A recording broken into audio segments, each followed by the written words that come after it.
be a good man, and I'm very proud to call him my friend and grateful that he's here to speak. This is Lincoln. And he's gonna give Lincoln us a good Russ. message of love now too. Thank you so much, Kyle. Hey, can I just have a round of applause for every speaker that came up before me? Or just, honestly, thank you so much. Look, I'm not here so that I can hold a microphone. I know that because I'm young, some people might look at me and think that, and that's fair. Where on earth does a young person, especially with red hair, stand up and say these things? Now, I don't want to be too controversial today because we're all about love. And so the main reason I'm here, right, it's not to be on camera, it's not even just to make an appearance here, it's because I deeply care about women, and I believe probably more than the average male, and definitely more than the leftists. I believe that they need a safety net, they need to be loved, they are here to be protected, and they are nurturers, they are gentle, they're precious, they're not to be ruined. When they go through things that they shouldn't go through, it harms them more. And see, when you talk about the family unit, when you talk about the structure of a healthy society, there's a satanic agenda out there that will come after you. Yep. Be sure of it. Nadine Porter came to my door, yelled at me, false allegations. I don't know how they did it.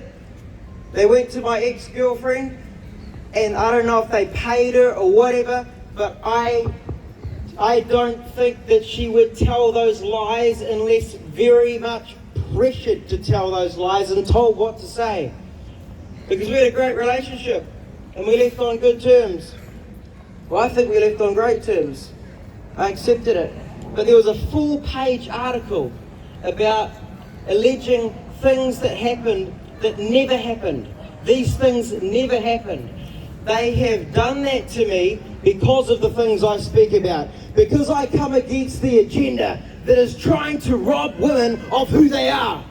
That is trying to destroy the children of this nation. I don't care if I die. I've had a fractured skull, I've got a plate there. It's probably quite easy to take me out. But you know what? I've got no dependents.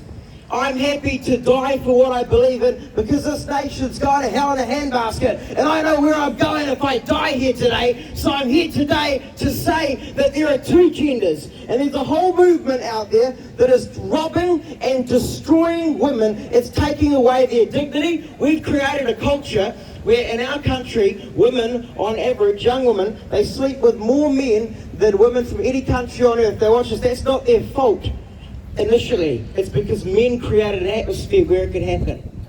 Men created an atmosphere where it could happen. We need healthy families, and as soon as I talk about male headship, people go crazy. The reason I talk about it is for no other reason than it will protect your daughters from things like rape, being objectified, watching pornography and seeing that as a good thing. They will find their identity in who they are as a woman, and not as a prostitute or someone that's going to sell their body on OnlyFans. And you know what? The majority of my generation accept that. Our country is turning into a giant brothel.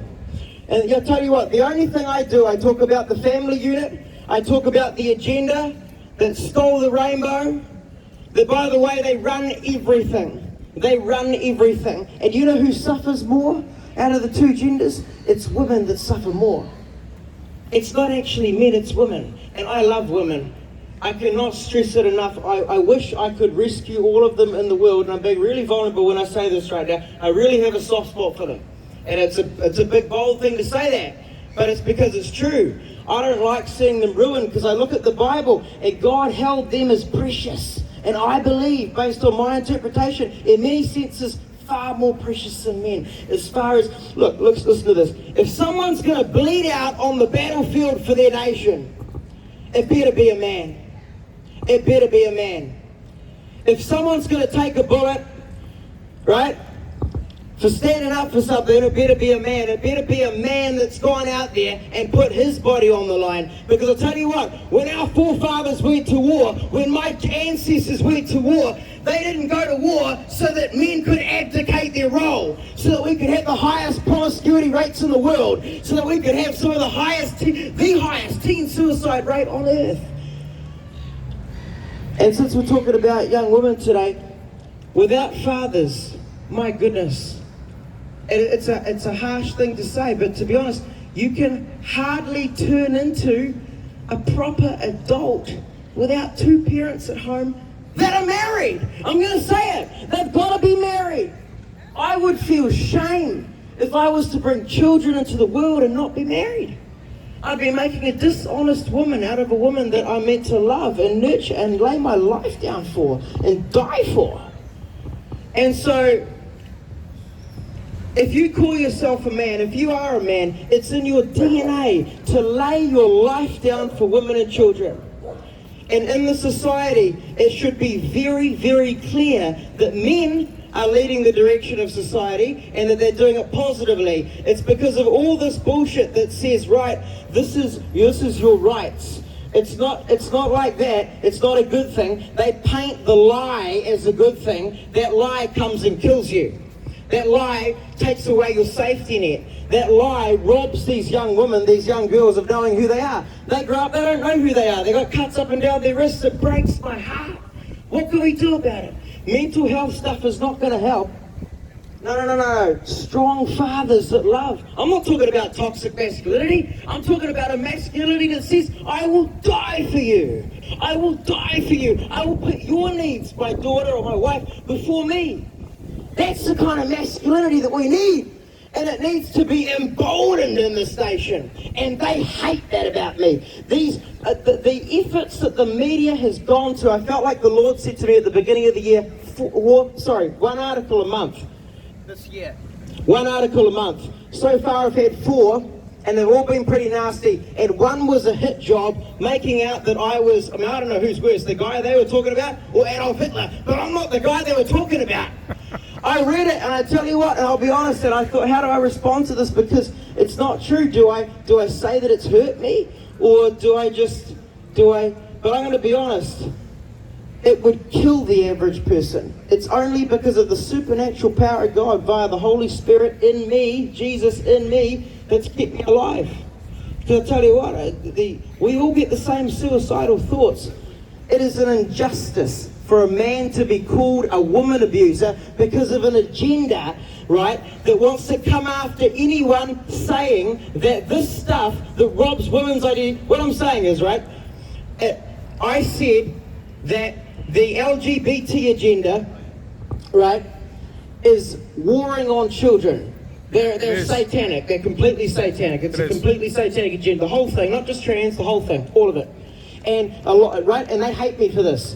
They hate me for this. It robs women of who they are, right? The LGBT agenda, you got 13, 14, 15, 16-year-old girls, they don't even know who they are. You got parents out there, they should be at jail. They're raising their children saying, you're non-binary, you don't have a gender, you pick, shame on you. They are disgusting. Shame on them. They are disgusting, they really are. And I don't mind calling them that. I'll tell you what, I'm a Christian and I'm not allowed to go after individuals, but I will tackle agendas. And we have a radical agenda, and a lot of people, and I'm going to say, shame on the people out there that are maybe in their 50s, 60s, 70s, they did nothing 20 years ago. They think, oh, all they want is marriage. Okay, we'll let them have it.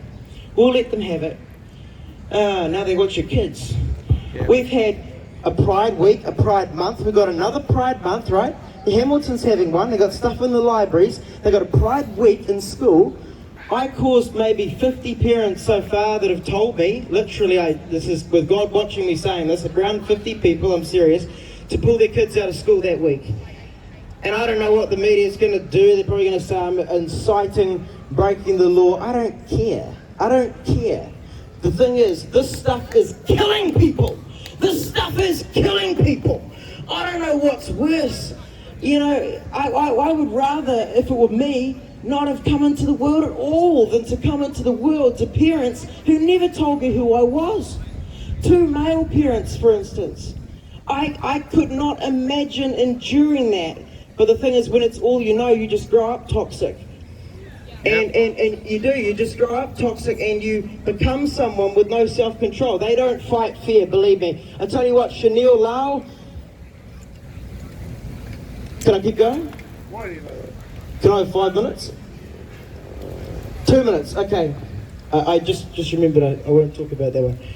But basically the people who have come after me, they've been people who specifically hate Christians. And I tell you what, I want to say this, because this is all about women. That's why I came out today, because this agenda truly is. And if you watch my videos, I talk a lot about women because I deeply care about their well-being, and their beauty is precious. I don't see them as sexual objects. I'm not that kind of guy. I've known Jesus too long to look at women like that. Okay? And it breaks my heart that not only do guys see them like that, but society has tricked them into seeing themselves like that, where you can't even tell them that they're not a sexual object because they're so convinced that their sex appeal is all they've got to offer. And so, real masculinity in our society is going to cause strong, healthy women who truly live in their identity, right? They're going to know who they are, and they're going to be mothers, and they're going to have healthy families.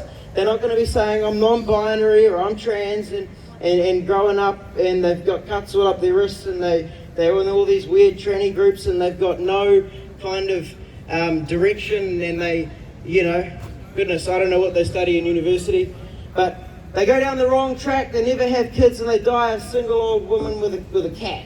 I love women far too much to see them. It's a lie, and many of them probably get to old age and will regret it. But I'm going to say one last thing, and then I'm going to hand them, because I know we're on a timer. This woke agenda, you must stand against it. You must no longer believe the media. The media in New Zealand are enemies of the people. Yes! And it doesn't matter what you think of me. If you believe the media, you are a fool. You are a fool capable of being deceived, and quite frankly, you're just someone that you just can't even talk with. Thank you so much. That's the truth, I love brother. you guys. Stand up for women, men. Remember, they're precious. They're precious. I'm not sexist. I'm far from it. Sexist is the guys that objectify women. I'm saying women are worth far more than the value that society puts on them. God says they're amazing. God says they're strong. God says that's a mother. That's someone's daughter. And you men, stop using them like that. In Jesus' name. I love you guys. God bless you. Thanks, Lincoln. Good one, Lincoln. Nice one, Lincoln. Thanks for the hecklers too, because it's actually quite important for them to That's one, mate. Great one. Very be good. here Very and to good. show the will. It is actually destroying our will.